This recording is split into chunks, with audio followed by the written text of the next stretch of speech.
Good afternoon. Good afternoon, Megan. Thanks for joining in. Good afternoon.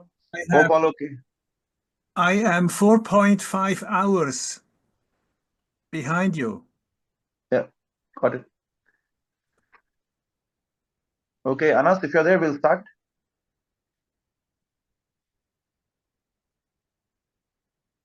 Anas, Apurva. Okay.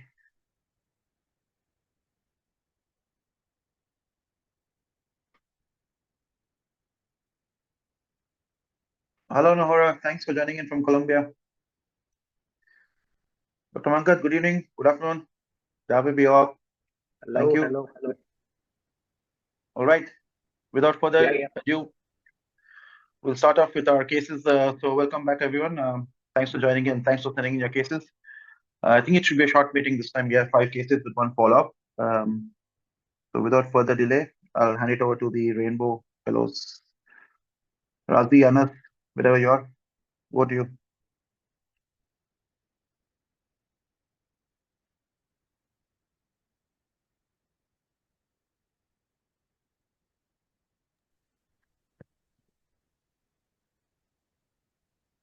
If you're speaking, you're not audible, Razi. Yeah, go ahead, Razi. Hello. Yeah, I can hear you. Go ahead. Good evening, sir. Can I start? Yeah, start.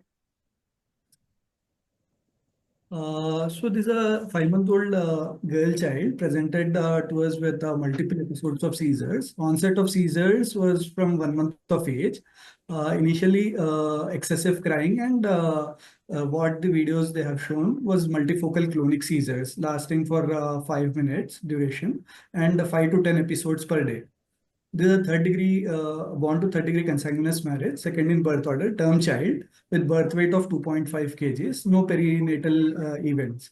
But elder sibling died at 1 week of age after birth. They said child was lethargic and unresponsive. Cause was not known, and workup was not done for the elder sibling. On examination, weight was 5.2 kgs with head circumference of 42 centimeters, microcephaly, and sutural overlap was there. One hypopigmented macule was there on left hand, and hypopigmented iris with nystagmus. Extraocular movements, passive was full range. And there was hamstring and adductor spasticity with gastrocnemius, mild involvement of gastrocnemius as well. So initial thought was refractory infantile onset multifocal seizures with microcephaly and early lower limb spasticity. Initial field differentials were, and we went ahead with EEG and MRI. Okay, anything on EEG? Sorry, I don't have the EEG. EEG wise, multifocal discharges were there, sir. Okay. And the image out there, anything there specific or just microcephalic child? Microcephaly with refractory multifocal seizures, epilepsy. Okay, so I don't have the video, but yeah, as you can appreciate, small head out there. Okay, I think the child was scanned at around 5 months of age. Is that right? Yes, sir. Okay. All right. So on top we have the flare sequences, flare axils, and the bottom we have diffusion weighted sequences, and you can appreciate there is significant supratemporal volume loss, cystic changes predominantly in the subcortical regions, frontal lobe, temporal lobes out there, and also in the posterior hemisphere. Bilateral deep brain nuclear structures demonstrate some areas of hyperintensities. There is almost complete washout or reduction of the white matter volume. Cerebral mantle is severely reduced. There is underlocalization of the cerebral fissures out there. In comparison to the supratemporal structures, the posterior fossa, at least in terms of signal changes and cystic degeneration, is relatively spared. On the diffusion various sequences, there are symmetrical areas of diffusion along the long tracts, corticospinal tracts on both sides, going from the perionic region, central semioveil, down into the internal capsule, and also involving the brainstem tracts and the cerebellar white matter and middle cerebral peduncle on both sides. T2-weighted sequences demonstrate again hyperintense changes in the deep brain nuclear structures, extensive cystic changes, additional changes which are not clearly appreciated on the flares and diffusion are these tortuous vessels on both sides, extensive tortuosity demonstrated. And the cerebellar deportive fossa changes, as we have seen on the diffusion, where sequences correspond with T2 hyperintensities. Non-contrast T1, nothing to add, which I have not seen on the FLAIR T2s. Again, the extent of the cerebral parenchymal volume loss, CC degeneration, extensive cortical thinning out there. And on the SWA sequences, there were no areas of blooming suggestive of hemorrhage or calcification. These are just in zoomed in pictures of kernel and side views of just to focus on the intracranial vessels, especially the arteries out there. So extensive tortuosity. But coming down to the there's some degree of hypoplasia of the brainstem structures, particularly the pons. And you can appreciate, I'm not sure if you can clearly appreciate, but there is some degree of cord myelopathy, especially along the dorsal aspect in the visualized cervical cord, cervical-medullary junction out there. Yeah, so based on these, I think the clinical thought and the theoretical thought was a non-acquired cause, likely genetic, and the differentials or molybdenum cofactors, mitochondrial disorders were considered, and this is the lab results. Anas, if you want to just. It came out to be DARS2 mutation. Initially, we thought based on the MRI features, sulfite oxidase or molybdenum cofactor deficiency. Initially, uric acid was done, which was in normal range, not hypouricemia was there. So genetic was sent, whole exome. It showed DARS2 mutation, which was homozygous and autosomal recessive. So significance uncertain, but you're okay with the match. Clinically, Razi? Sorry, Anas? Razi, who are speaking? Yes, sir. Like child had a nystagmus, and few children can develop early infantile onset epilepsy as well, with early spasticity have been reported in few cases. It is a clinical match as well as radiological as well, sir, with DARS. All right. So once you got the gene, we look back to see if there are any correlation, at least on the imaging wise. This is a paper from the Amsterdam group, and you can appreciate again severe parenchymal volume loss, the tortuous vessels out there, and the diffusion changes. They clustered them into group 1 and group 2 disorders. Group 1 was the one which had antenatal onset with severe microcephaly, epileptic seizures, and the MRI features were of tortuous vessels, cerebellar atrophy, hypoplasia, diffusion of the cerebral cortical restriction, and rarefied or cystic changes in the white matter. So we thought at least majority of the features correlate with these findings, which were published in around 9 patients. These were their main findings of the the MRI findings and the clinical findings at least. So what they found was the child had could have an antenatal or early infantile onset of presentation. They usually had microcephaly at birth with a neuronal degeneration. Tortuous vessels, which they could not clearly emphasize what was the pathophysiology, but they possibly linked it to findings which are related to Menkes disease and the NUBPL variants, which can also have severe neurodegeneration and tortuosity of the vessels, and both are somewhat related to mitochondrial dysfunction. So we wanted to bring these changes for discussion. Firstly, if it matches or not, if it's a double hit or a single hit, and secondly, if anyone has any similar experiences with these cases and findings.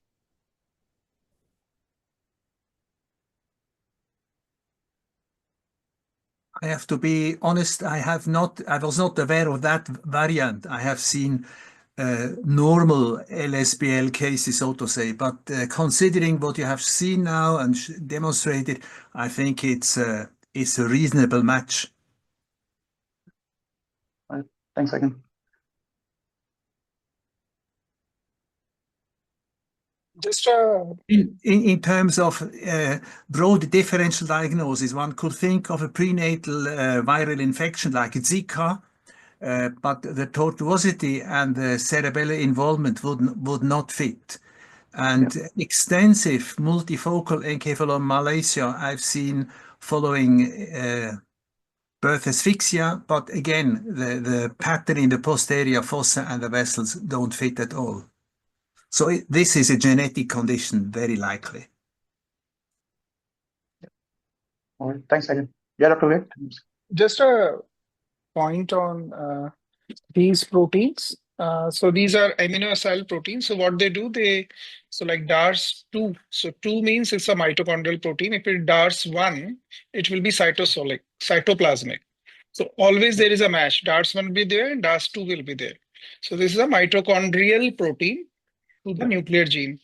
And their function is basically to help the tRNA to attach to amino acid, which then has an anticodon which attaches to the tRNA lower end, with this DARS2 being there. So 1 and 2, the logic of as soon as you see 2, it means it's a mitochondrial protein which is affected. If it is 1, it is cytoplasmic. Got it.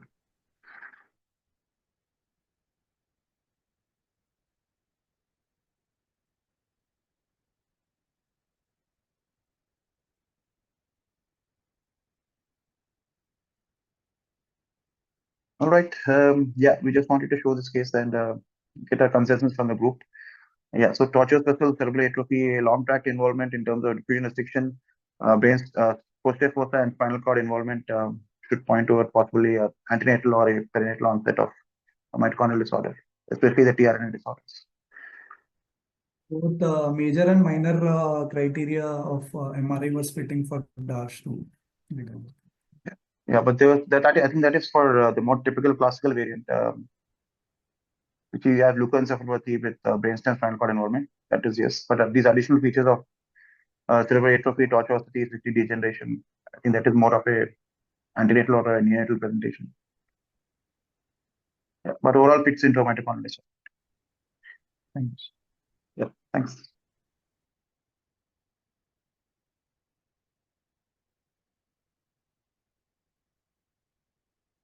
All right, go to you. Hello. So this child is a 7-year-old boy born to non-consanguineous parents. He was the 4th child. So the concern was only past 1 month history, walking difficulty in the form of frequent falls. It was due to the fact that he was not able to clear his foot on the right side. He was stumbling on the right side. Gradually, these falls were progressive, and it was worse with running and walking on uneven surfaces. Currently, he is able to ambulate by himself and climb stairs, but there is some unsteadiness that parents have noticed. There's no history of any seizures, abnormal behavior, no bowel bladder issues, no sleep issues, no fever, cough, cold, vomiting, any vaccination. His examination, normal, no neurocutaneous markers, no visible KF ring. He was well oriented. His memory, speech, language, writing was normal. No cranial nerve deficit. Tone was normal. Power upper limb normal. Left side there was mild right-sided impaired dorsiflexion. Reflexes were elicitable, but superficial right side was extensor and left side flexor response. So some pyramidal signs. Romberg negative. On gait assessment. Can we play the? Okay. So it was hemiparetic dyskinetic gait. Shortened stance phase on the right with the right knee hyperextension. Impaired dorsiflexion with weak heel strike on right. And feet was laterally rotated. It was worsening with increasing speed, and upper limb had some coriform movements. Some overflow movements were seen on the right side. I think the video got. Yeah, I think got this. Yeah, no, that's okay. So any localization based on that? Yeah, so based on this thing, we had localized to the opposite side deep gray nuclei, possibly some caudate and putamen was our localization anatomically, with some pyramidal tract involvement possibly. That was the thought process. We were thinking it could be one possibility we thought clinically at that time was Wilson's or some vascular etiology. Maybe something subacute because child was well compensated. But things were evolving over time. So we had done a neuroimaging anticipating some changes on the left side, possibly in the deep gray nuclei, plus minus some pyramidal tracts. Can I make a comment just from the clinical side? If you have unilateral onset of a movement disorder, which is increasing with exercise, then you should consider Segava dopa-responsive dystonia. Although this is of course, a genetic condition. It starts usually in one leg, but the MRI in that condition is consistently normal. Yes, this child had unilateral, but both upper and lower limb on the same side initially. Yeah, that's still in keeping. Yes. All right, with that, we'll check the MR images. Okay, I think before that, Anas? Yeah, so NCS they had done outside. They had a suspicion of peroneal weakness, but NCS was normal. EEG and bloods were done later on after the MRI. But no seizures, right? No Okay. clinical seizures. No clinical seizures. That's what we had done it post neuroimaging. Okay, all right. Yeah, MRI T2 axils here. And you can appreciate there is some asymmetry in the hemisphere, especially the sulcal spaces. The left hemispheric sulcal spaces are widened. There is some degree of volume loss in the left cerebral hemispheres. Coming down more inferiorly, if you look at the basal ganglia, as Anas has pointed out, localization to the deeper nuclear structures. The left basal ganglia, especially the anterior dorsal striatum, the anterior aspect and the mid aspect of the striatum is atrophied, demonstrates some degree of gliosis out there. The globus pallidi, if you compare that with the contractile side, there is some T2 hypointensity over there. Again, reduced volume, possibly some mineralization. The posterior fossa, maybe mild folial prominence, maybe early changes of atrophy, but yeah, the main changes were in the supratemporal vein, left hemisphere, left basal ganglia, abnormality. On the diffusion, no areas of restricted diffusion, no acute abnormalities. I just wanted to point out, I thought maybe there is some asymmetry of the cerebral peduncles also. The left, if you look at the cerebral peduncles on the left, it's slightly reduced in volume compared to the right, so some degree of validant degeneration possibly out there. Yeah, on the SWI, yeah, there is some increased mineralization in the left globus pallidi. SAT sequence, nothing significant, midline structure intact, maybe some reduction in the volume of the splenium, but yeah, and some folial prominence of the vermis. But main changes, as we have seen, left hemispheric volume loss, left basal ganglia abnormalities, no acute abnormalities. Spinal cord, in terms of, there was only a SAT sequence, slightly motion degraded, but there were no focal lesions or focal cord myelopathy or long segment myelopathy.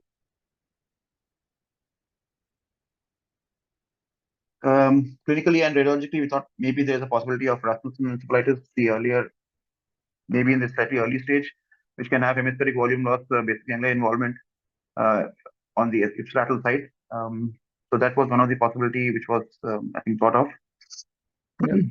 Yeah, following neuroimaging, as discussed, we thought of two primary differentials, either Rasmussen encephalitis, although child didn't have any EPC as such.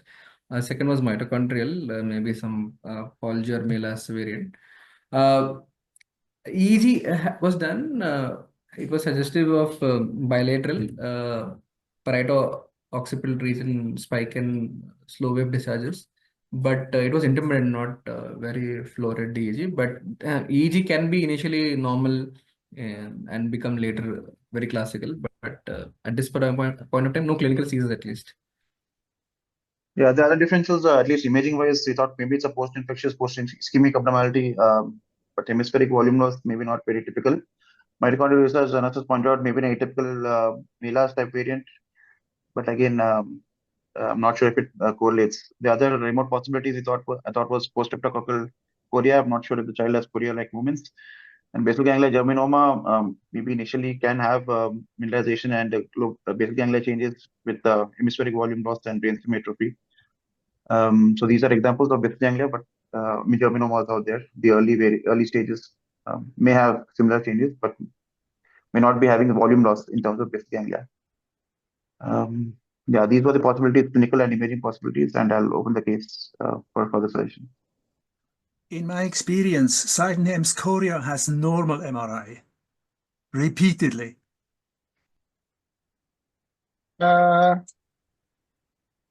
We have had patients with Sydenham's chorea who have had caudate involvement. We have discussed few before here as well.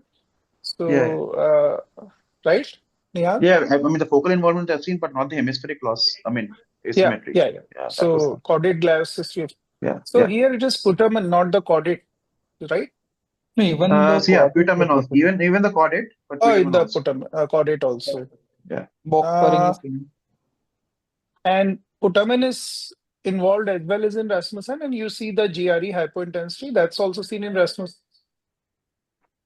Yeah, putamen is, at least the earlier ones, the putamen is actually more commonly involved than the caudate, but yeah, caudate and putamen together can be seen. The mineralization, I'm not sure if it has been described. I mean, it's like a dystrophic mineralization, but yeah, that was not that was the only finding which I could not. I had a similar case a few months back. That child had hemiparesis, and in the arm, felt it was dyskinesia. But when you hold the arm for some time, just for some time, you see that actually is not as much dyskinesia, it's a EPC.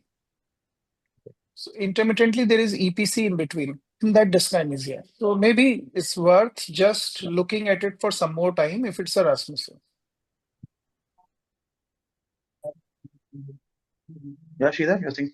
Yes, sir. So yeah, this is Rasmussen. We have seen quite a few cases with similar phenotype.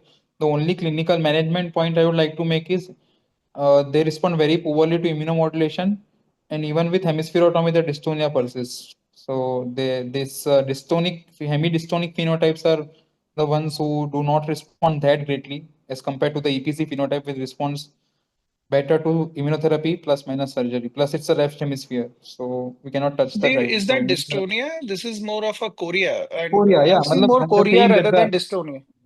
yeah, it's a chorea, but just this basically movement disorder phenotypes of Rasmussen respond Right. poorly Okay. compared to the epilepsy phenotype of Rasmussen's. But somehow that movement disorder has a EPC hidden in it. So it's very useful for 5-10 minutes to just hold the hand and keep looking at it, Yeah, whether there is a EPC. agree. Yeah. We have, I have seen more of a hemidystonia phenotypes. The only thing which we are taught clinically is if it is a EPC, then see the tongue. Tongue will also one side of tongue will also have the movements. If they are occurring in the tongue, more likely it is to be EPC rather than a movement disorder. Like that we were told, but I'm not sure. I don't have any literature But evidence that's for very that. useful. That's very So yeah. useful. Yeah, we So if have you see seen the tongue and such. if tongue has same movements on the same side, then it's EPC until proven otherwise. That's what my boss used to say. Yeah, we have seen that similar picture in ICU many times. The seizures get missed, and when we examine them out, there's like constant EPC going on. And even pick type C and some other cases we have seen with similar what you have said. Yeah, that's a good handle. Even the EP other thing will just have we'll check again if any underlying EPCs. But at least we saw the child for a long time, but couldn't apprehend. But we'll re-examine. Any possibility of SSP with the Imaging wise, EG? Dr. Red? With the EG. Because the No, EG doesn't explain the Rasmus. no, sir. Background was only just intermittent triphasic waves were there. Because there were triphasic waves, which is odd for Rasmussen. Yes, Rasmussen, initially you have hemispheric yes, yeah, that hypoattenuation. was the main contention, like why the bilaterality, and but we thought it could evolve with time. We planned on doing another one, but the neuroimaging was like sort of difficult to explain with other differentials. But looks like there are still quite a few loose ends, Yes, sir. That's the especially with the EG. yeah. That was the main thing by bilaterality, but yeah. Doing a CSF would be warranted in such cases to establish some. Yes, definitely. Definitely CSF should be done, I feel. That's just my opinion. And Or will one doing can do a MRS or something special images help like ASL and all, or will it be more for a MELAS kind of thing rather than Rasmus? No. Now the imaging wise, I think nothing to add. If it was done recently, Yes, sir. you can directly go. You can directly go with CSF evaluation.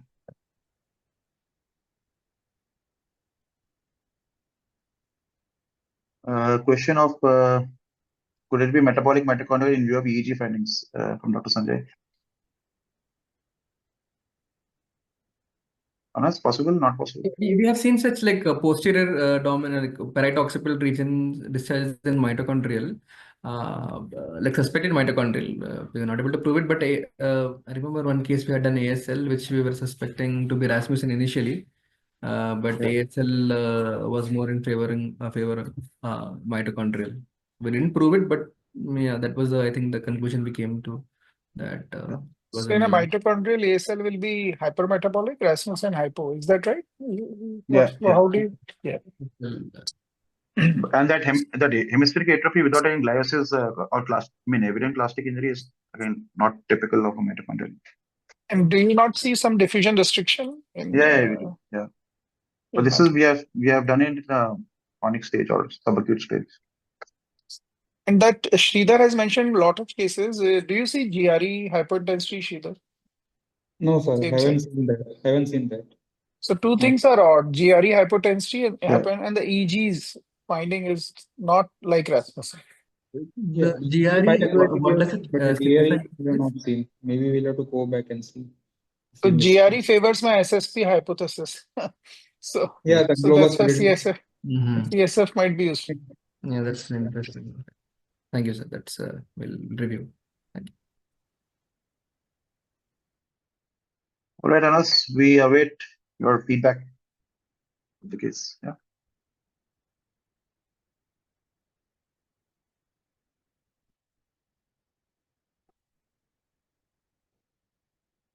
Yeah, the only thing was GRE is common in germinomas. I don't have a SAG pituitary slice sequence.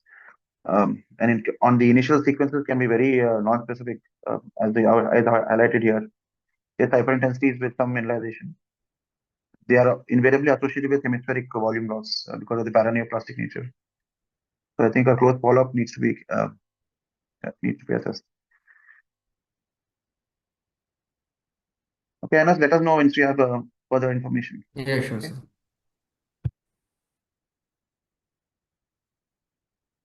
All right, Apurva, over to you. Yeah, this is a 5-month-old male child. He's a known diagnosed case of Hunter's mucopolysaccharidosis type 2. This child came with complaints of headache on and off from 2 months, for which they were just taking over-the-counter medications, paracetamol, ibugesic. It was diffuse, intermittently present throughout the day, no sleep disturbances. 5 days prior to the admission, the intensity of headache had increased, now associated with child having more episodes of early morning vomiting, keeping dull, reduced intake. On examination, the child's GCS was 15/15, and child was drowsy but had all the appropriate motor and speech and spontaneous responses. EOM was full, bilateral pupil were normally reacting to light.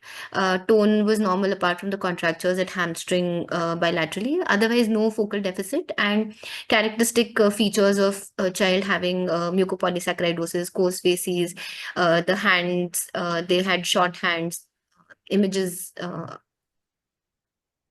So this was the boy having typical findings. So at this point of time, the common findings of CNS manifestations, we were considering any CV junction related abnormalities, though there was no focal deficit or any coagulation related abnormalities. And outside, one scan was done before the child came to us. Okay. Yeah, this is the MRI, external MRI. On top is the flare and bottom is the T1 non-contrast sequences. We have the typical findings of prominent perivascular spaces, the ventriculomegaly, at least on the left side, which was seen in mucopolysaccharidosis, a slightly large head, very carefully head out there. But the main acute findings were acute or early subacute findings were the subdural, especially on the right hemisphere, supratental convexity. We had some fluid levels out there. Contralateral hemisphere also has some subdurals, especially in the frontal and the occipital regions. The subdurals is causing marked effects of subpancreal herniation, descending transcendental herniation on the right side. Yeah. So, the main, this is the GRE slightly motion degraded, but you can appreciate the blooming features of the subdurals tracking along the falx cerebri, and predominantly right hemispheric abnormality. Left hemispheric frontal lobe demonstrated a diffusion restriction suggestive of early acute or early subacute bleeds. As you can see, there is corresponding hypointensity on the SFJ sequences. So yeah, there is some recent bleeding out there. Yeah. So predominantly right hemispheric subdural with the typical features of MPS, prominent periosteal spaces, large head. So the main findings, I think what we wanted to discuss was, Pura, if you want to. Yeah. So for this child, the immediate child underwent a CT scan and then decompressive craniectomy and evacuation of this subdurals was done. So we did the basic coagulation workup for this child, wherein because bleeding disorders or bleeding diastasis have been known because of platelet dysfunction in these patients of mucopolysaccharidosis. So the platelets were normal; they were 3.3 lakhs. There was mild anemia, 10 was hemoglobin, TLC was normal. PT-INR, which we had done, it was 17 PT and INR was 1.5. We repeated, it was still 1.6. APTT was 36. So all the parameters, they were normal. BT, CT, bleeding time and clotting time was normal. After that, we also sent the complete coagulation workup and platelet function assay. Coagulation workup is still awaited and platelet function assays were normal. So we wanted to discuss, we had, yeah, sir. Yeah. Go ahead, Apurva. Yeah, so we wanted to discuss the causes. We had ruled out the basic causes which we see, but then when we reviewed the literature, there have been reports of chronic subdural collections secondary to deposition of gags in the subdural spaces, and those they break the bridging veins, causing a chronic SDH.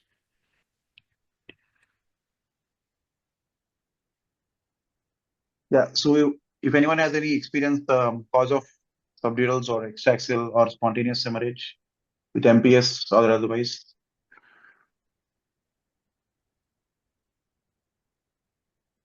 Yeah, Dr. Jayesh says GA1 also has subdurals, yeah, but that those are usually bilateral, more symmetrical, associated, commonly seen with glutaric acidureas. But this was, child with MPS. So haven't seen in MPS, but some other condition where if you have a tear in the membrane, meninges, it Yeah. causes a ball valve mechanism, and the CSF goes out in that place. And as it compresses on the cortex, the veins get stretched and then cause the bleeding because it is unilateral.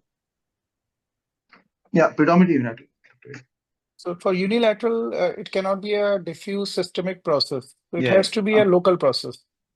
Yeah, I mean, there is some subduals on the contralateral side, but yeah, predominantly it is on the right side. So if you have a tear in the meninges, dural tear, so in other condition you see it where there is a ball valve mechanism where the CSF only goes out, not in, and then the CSF outside creates a subdural which stretches the the space. And the veins then break, and then secondarily blood deposit.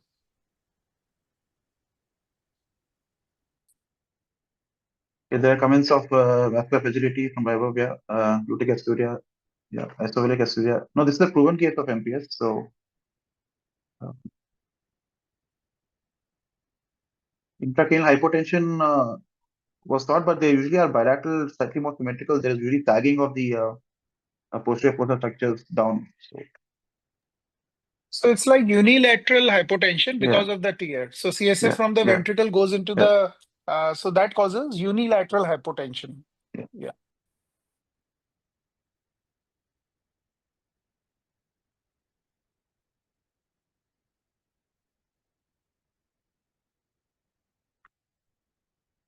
This is post decompression or pre? I think this is pre, no? Pre.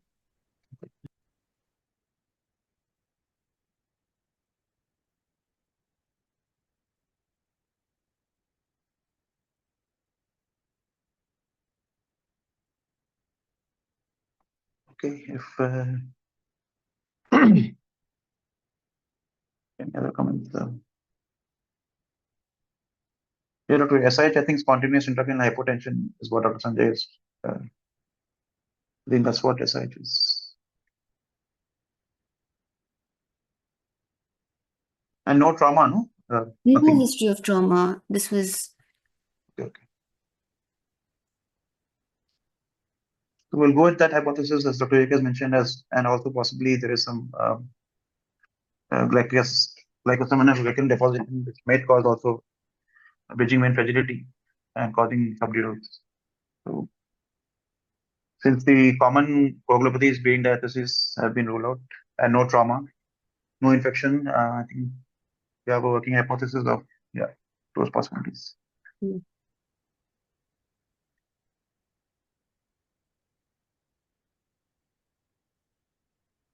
Okay. If there are no further comments, we just wanted to show this case. MPS, yes, but subdurals was the one. Dr. Tahir also mentions vascular fragility after cerebral trauma. Post SDH infarction. There's no infarction. I think Dr. Vishnath. Sorry, there's no infarction out there. This is extraxial.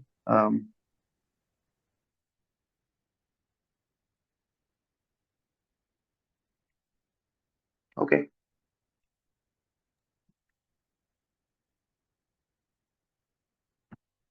Child is okay, doing well now? Yeah, Or child is post-op? better now. Post-op, child was shifted to ward. Currently, child is back to his baseline. Okay, good. All right. Okay, we'll move to our next case then. Sridhar, over to you. Yes. So we have a 7-year-old female child, second born to non-consanguineous parents. She presented with motor predominant developmental delay, stiffness of both lower limbs since early infancy, and skin lesions since last 6 months. However, there were no perinatal risk factors. She did not require any NICU stay, no neonatal encephalopathy. Examination-wise, she was conscious and oriented, had microcephaly, had papillonodular skin lesions, parietal lower limb spasticity with bipyramidal signs, and dynamic knee contractures. So basically, as there was no, these were the skin lesions. You can see on the extensor aspects, papillonodular lesions with some eczematoid changes. Dermatology had seen, but they told it to be because of nutritional dermatosis. However, they were extensive. They were increasing in spite of nutritional supplementation. And the child is eating both, is predominantly veg, but they also eat some non-vegetarian diet. So these were the skin lesions with spastic paraparesis, which is slowly progressive. Parents feel that it's non-progressive only. So basically, it was referred by pediatric orthopedic surgeon who wanted to operate the child. But however, as there were no perinatal risk factors, she was being treated as cerebral palsy elsewhere. But we did not consider it as cerebral palsy, and we went ahead with the imaging further. So wanted to discuss the imaging.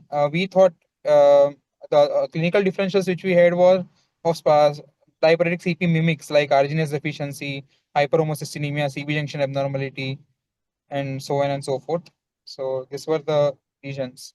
Sjogren Larsen we did consider, but they usually have progressive spastic paraparesis, and the skin lesions are occurring in less than 2 years old. This child had skin lesions only for last 6 months. That is, the onset was at 6 years and 6 months.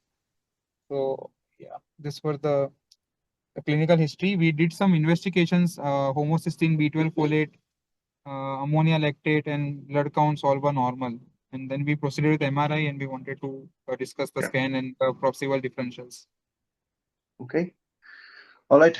MRI TTO axils out here.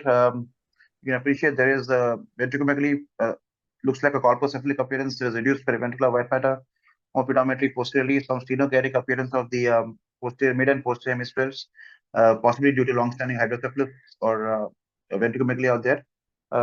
In terms of structural malformations, no dense cortical malformation. Basically, and deep reticular structures appear to be normal. Maybe there's some reduction in the posterior thalamic nuclei volume, but predominantly periventricular volume loss posteriorly. Vermis, maybe some folial prominence, but nothing very significant. All right. Path sequences, maybe better appreciate the ventriculomegaly and the corpus callosum abnormality. As you can appreciate, the anterior and mid segments of the corpus callosum are visualized, whereas the posterior segments, especially the isthmus and the splenium, are severely hypoplastic or not or dyskinetic. There is hydrocephalus, there is bulging of the third ventricular floor recesses out there. And if you appreciate at the level of the aqueduct, there is aqueductal stenosis. And the fourth ventricle is normal, but as you can see out here, there's possibly some web formation out there, which is not allowing the CSF to pass through inferiorly. Only one section I found that there's possibly some hemocydin out there in the supravermian cistern. Nothing at the level of the aqueduct, but maybe some hemocydin deposition in the supravermian cistern, possibly some antenatal injury out there. On the thin slices, T1 sequences, again, you can appreciate the ventriculomegaly, not acute, chronic in nature. And yeah, and posterior dominant lateral occipital horns areas are more dilated, and there is preventive volume loss. These are again coronal sequences again to highlight the ventriculomegaly. Yeah, some dystrophic temporal horns, underformed hippocampus, but I think these are long-term sequelae of long-standing ventriculomegaly. But the child is microcephalic or macrocephalic. Microcephalic. Is there any logic to have a chronic Yeah, that's what hydrocephalus with microcephaly? For me, it's not really logic. Not everything can happen, I know. And spinal cord, maybe some thinning of the spinal cord, especially in the dorsal cord. Dorsal cord is over thin. here. Yeah, dorsal cord is thin. And is the signal abnormality is beyond that? Is there a old blood there also? You mean this one? Dorsal cord, This is black. This is flow white, CSF flow white. That is fine. I don't have an axial, but there's thinning of the dorsal cord.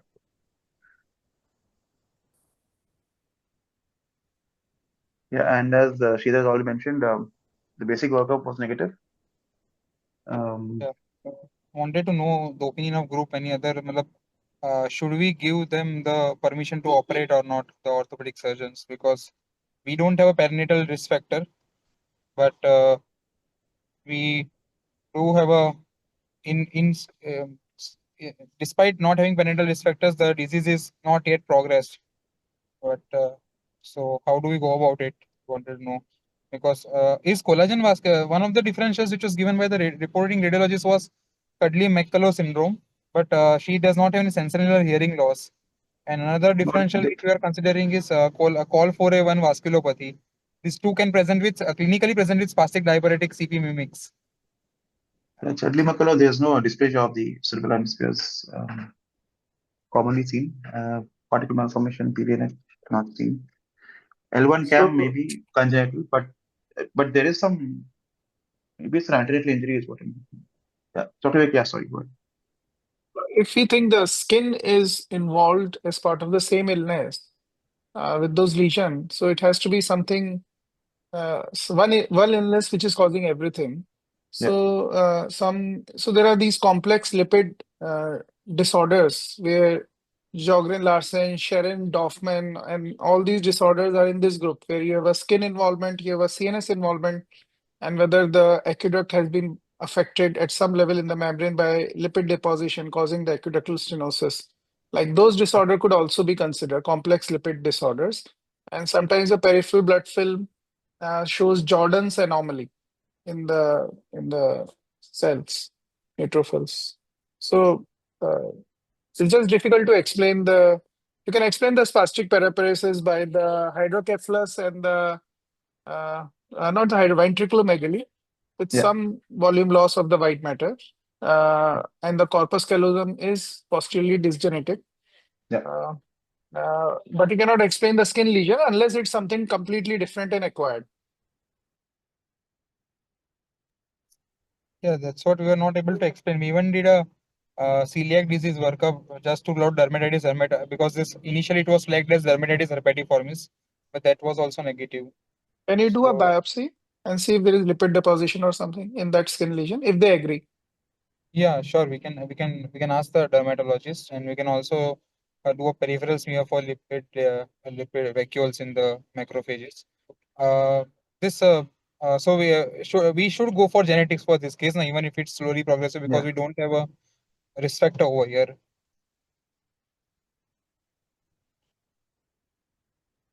Yeah, definitely.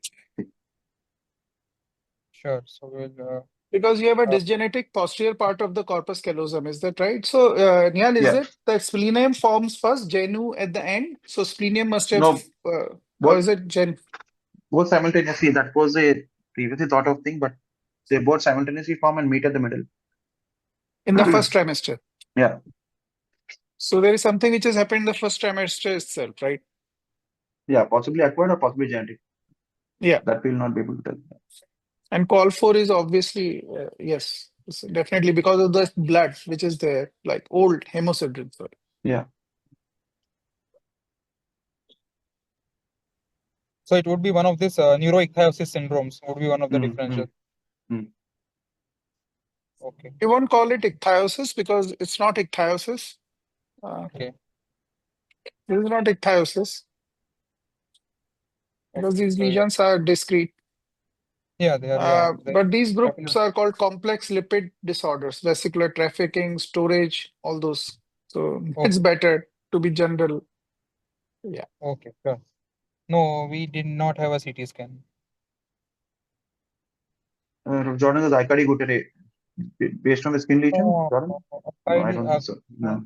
ACAD Gutier will have progressive. The child is not that progressed yet, and it's not livedo reticularis. ACAD Gutier will have livedo reticularis and gangrenous skin lesions on the distal aspect of distal toes and all.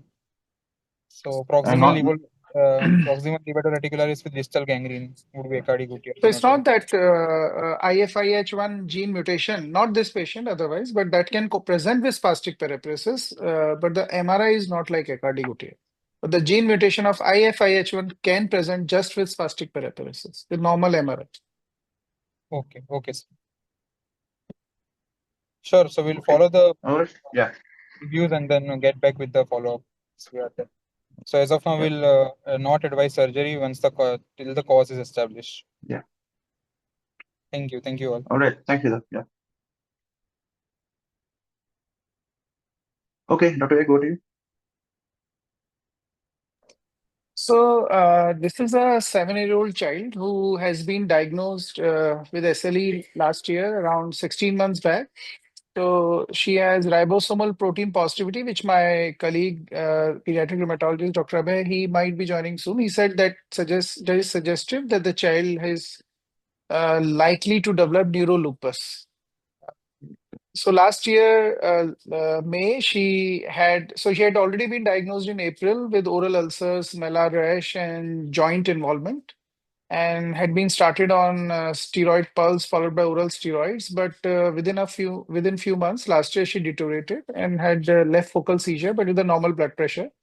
And then she again had cyclopulses and methylpred. There is a set of MRI which is from at that time, and there was a right single parasagittal region hyperintensity, which we thought was due to the illness-associated vasculitic process, right more than left. So, and significant cortical atrophy, which was 2 months after the steroid had already been started.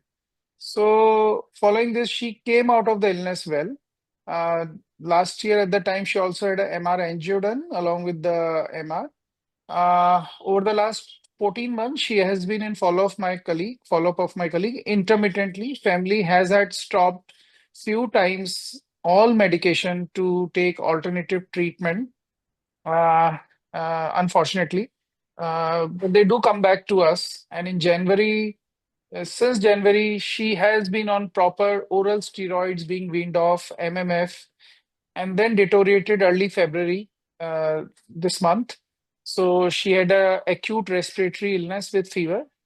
Came out of it within 5-7 days, went home, and then within few days readmitted on 16th Feb with focal status, which lasted for 3 days on 16th Feb, needing Midaz infusion.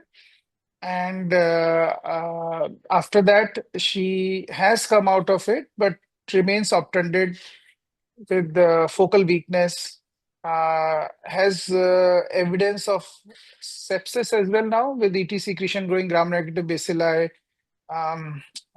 So secondary involvement with the initial deterioration of neurolupus in form of focal status a few days back.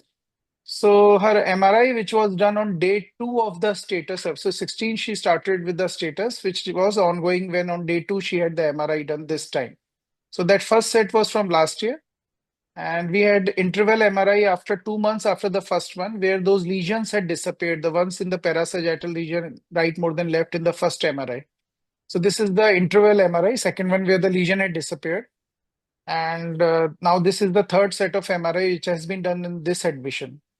So our queries were whether this all is status related changes, the pulminar sign. Is there, she never had hypotension, nor did she have hypertension. Or is there a virus which is causing this? Because she's significantly immunosuppressed with all the steroids and cyclos she has received. She doesn't have any kidney involvement at this stage. APLA is negative. This time we have done the lupus workup. All three are negative. Dr. Abhay is there, I think. Dr. if you want, you'll see. So initial presentation was the SLE features, arthritis, and breast-like changes. Yeah, MRI was normal. Yeah. No, initial MRI was done 2 months later, which had shown the right more than left changes when she had focal No, seizures yeah. in May last year.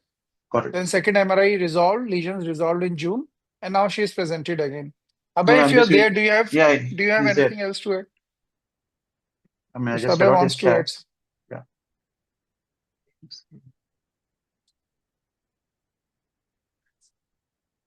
Hello. Hi. Yeah, we can hear you. Yeah. Yeah, Abhay. Hi. Am I audible? Yeah. Yes, Okay. yes. So the only other thing was that she developed renal involvement in January, and that is the Okay. renal involvement as in she had hypoalbuminemia up to 1.9, and she had nephrotic range proteinuria, and she also had anasarca along with serositis. So for which the renal Dr. Parihara, the nephrologist, actually started on 3 days of pulse steroids and 500 milligram methylpred and the first dose of cyclo, and after which she developed some hypertension. Before that, there was no documented hypertension, and this episode of this pneumonia has developed few days after the cyclo and pulse steroid. So that was the only additional thing. Previously there was no obvious neuro or renal involvement. We were primarily treating her for the systemic features, rashes and arthritis. So that's the only extra thing, but we're not really sure how much medication compliance was present. Yeah, so my apologies. So renal involvement last 2 months treated with the significant immunosuppression, and now this deterioration in this month after a few days. Yes, yes.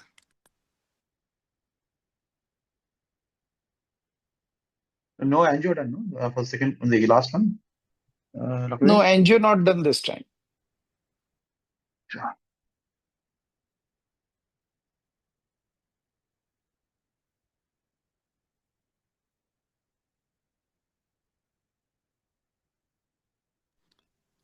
Sorry, if I can also add one more thing was regarding the reports this time. The dsDNA is borderline high, which was very high previously. The complements are normal at present. The ESR is 20 and the CRP is also negative.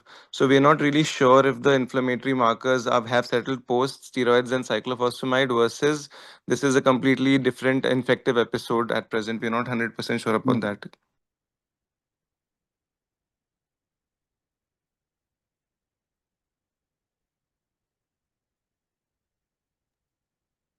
Nihaal, you are quiet. You are thinking. Yeah, let me just see. No hemorrhage also, no? I mean, I don't have the sequences. No. Yeah, so no changes. So thalamic changes, seizure related, yes, possible, I would say. Post-thalamic nuclei. JC virus,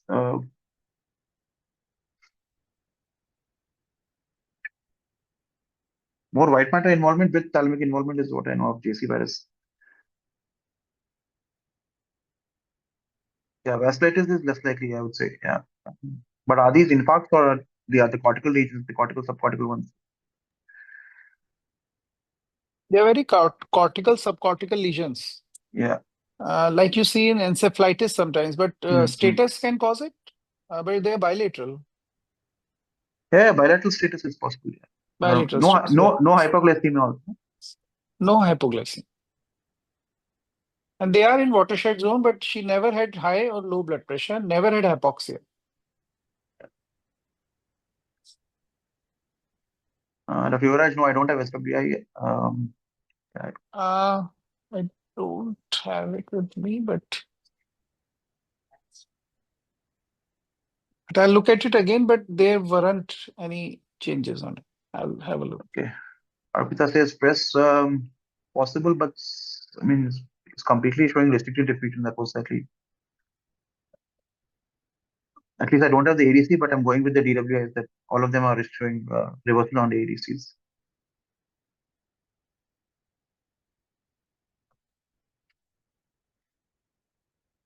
Would a combination of infective encephalitis and seizure-related change explain it, Dr. Ved?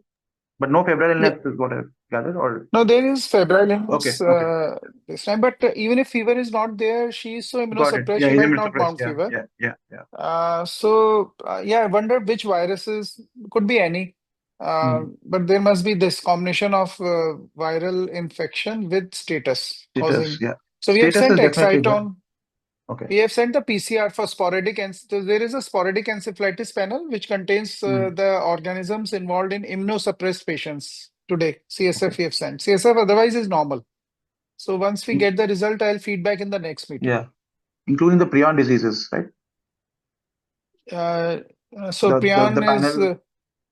is JC virus is included, but prion is it CJD, right?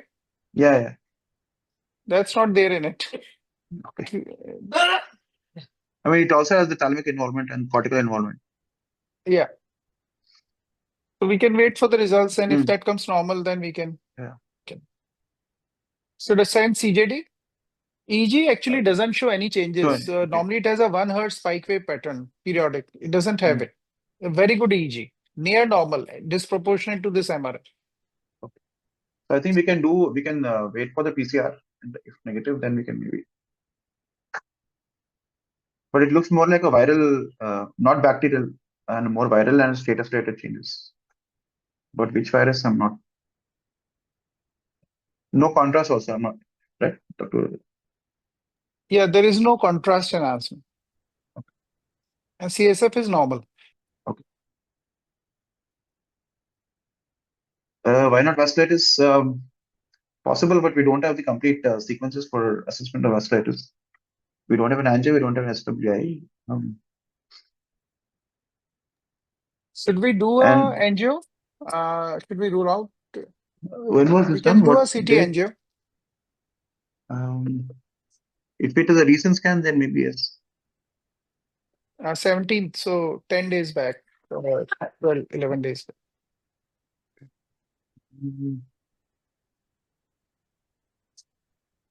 Because if there is vasculitis, that will suggest that we have to go up on our treatment. Any possibility of a vessel wall? Done a CT? Oh, we will do it. We haven't done it because she's ventilated. So we cannot move for a MRI, but we can do a CT angio in our hospital. Will that be good enough? Yeah, I would prefer a vessel wall MRI, but CT angio is fine. Okay.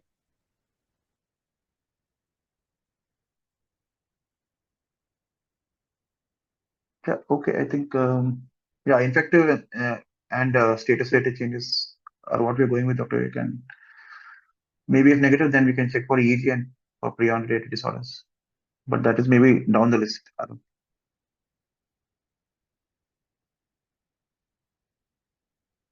Yeah, Dr. Sajul, I agree, but yeah, we need to see the entire images and a complete scan with vascular imaging too. Yeah. And vasculitis is a pretty common complication of SLE.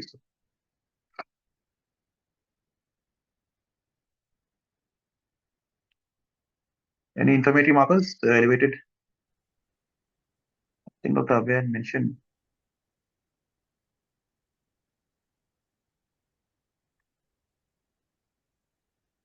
Okay, normal ESR. ADEM completely, ADEM no, they're more confluent, Jordan, and all of them showing diffusion changes. ADEM would be more focal, more vasogenic and mixed type of edema, even if it's showing cytotoxic edema. Cytokines tested, Dr. Right. So we have not done it. We'll send CSF, IL-6 and TNF-alpha just out of interest also. We'll send it. We have done CSF today only. Money is a big issue for the family. So it's been so thought of it, but I was not sure that we have already given so much immunosuppression. Even if it comes high, we won't give tocilizumab or but academic purpose one can do it. What happens? Yeah, Is Dr. that what Pankaj? you meant? Cytokines? IL-6 Yeah, and TNF alpha? Because TNF alpha often is high in vasculitis. Dr. Pankaj? Yeah, I just had a question. Do you have metagenomics in India? Last time, I think someone was mentioning that there is a center of performing it, because if you're looking for a virus that you haven't easily found, you might get it from metagenomic analysis. Yeah, metagenomics is there. It's just the cost is prohibitive. So for this patient, we did Yeah, this because PCR-based assay, which because they at least say, picks up all the treatable ones. because if you're elevating management based on exact diagnosis, then that might offset the cost. How expensive is it, by the way, to do metagenomics? I think I have to check. I checked some time back for a patient. It was around 30,000, and I think it takes 2 weeks to come back. Okay. Yeah. I think the thalamic changes, Nihaal, I agree, are completely secondary to the seizures in itself. They're quite Yep. symmetrical and involve a typical area. Yep.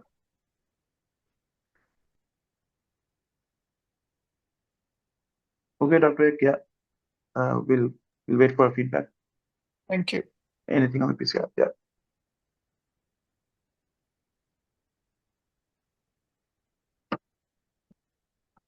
All right. Yeah, we have just one follow-up case to discuss a couple of weeks back. Dr. Shika, if you're there, let's see. Okay, let me just promote you to panels.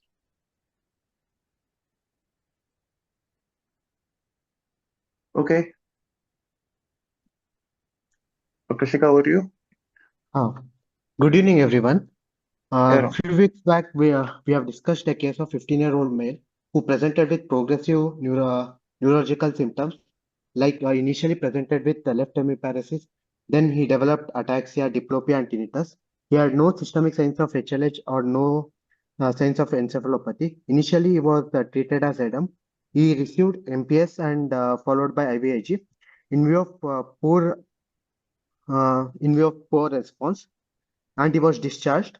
Again, he was admitted in August 2025, where he had stopped steroids abruptly. Again, he was given MPS and then discharged on steroids. Again, on January 2025, he was readmitted with worsening of symptoms.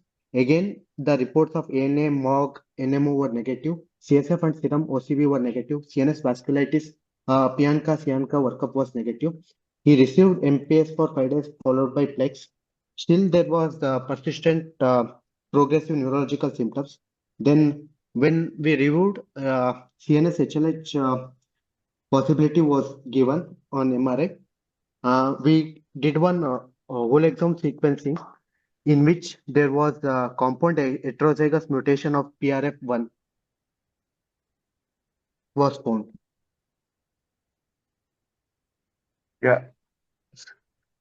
So just quickly, I think this was discussed a couple of weeks back, and initially the sort of possibility of a demyelination, inflammatory demyelination, had been worked up for all the antibodies. So negative, so progressively cell had deteriorated, and there was some progression in terms of imaging also.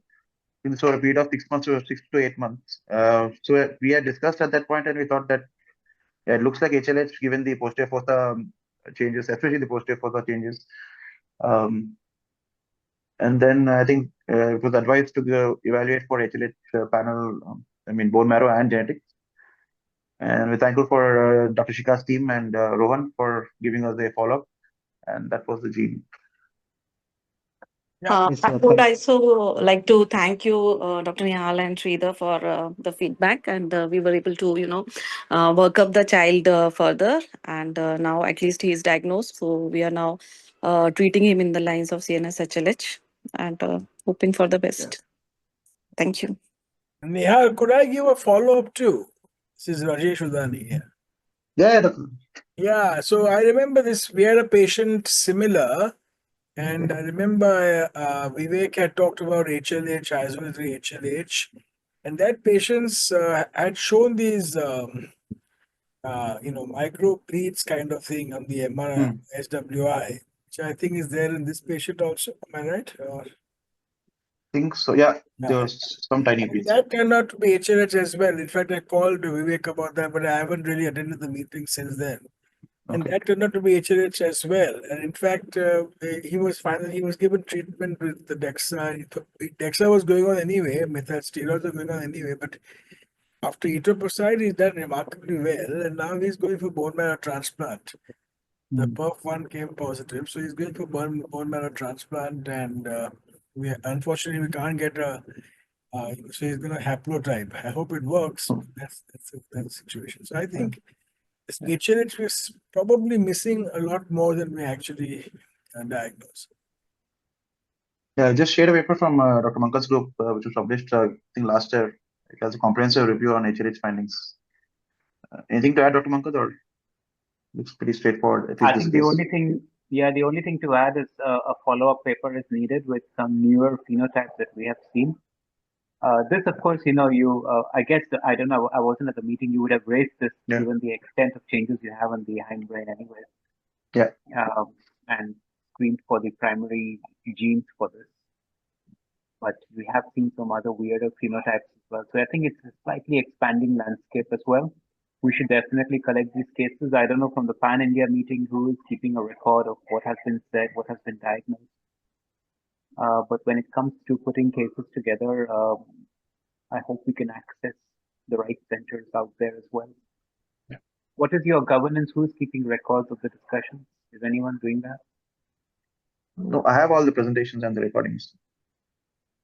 I know, but if you were to search the archives, I'll tell you why, because is this your last case? Yeah, that's the last case.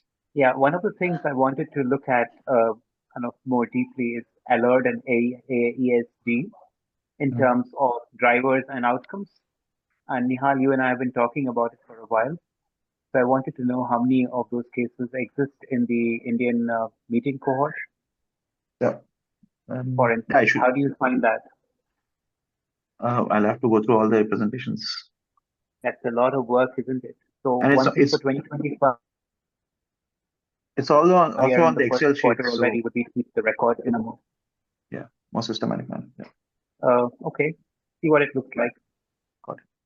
But you've had a few alert cases come through the meeting as well. Yeah. I'll reach out. Okay.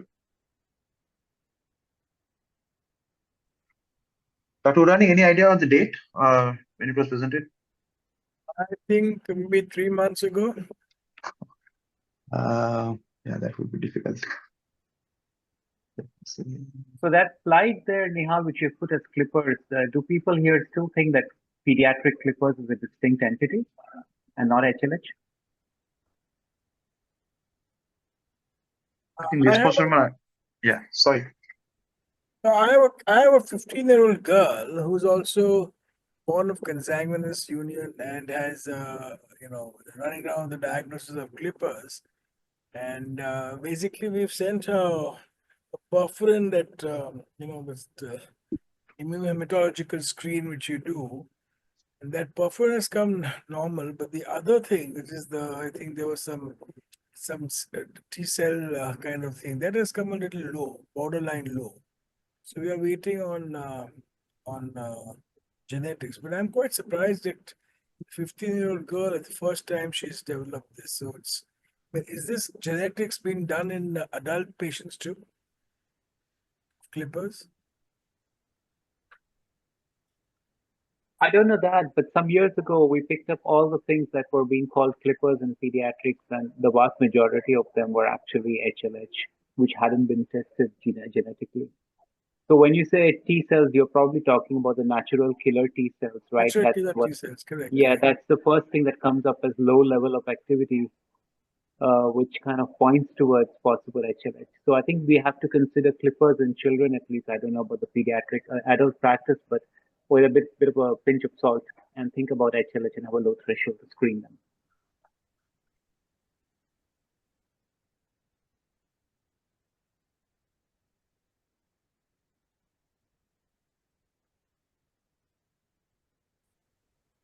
All right, noted. Dr. Udani, maybe I'll show you a case on the follow-up meeting. I'm not able to trace the date.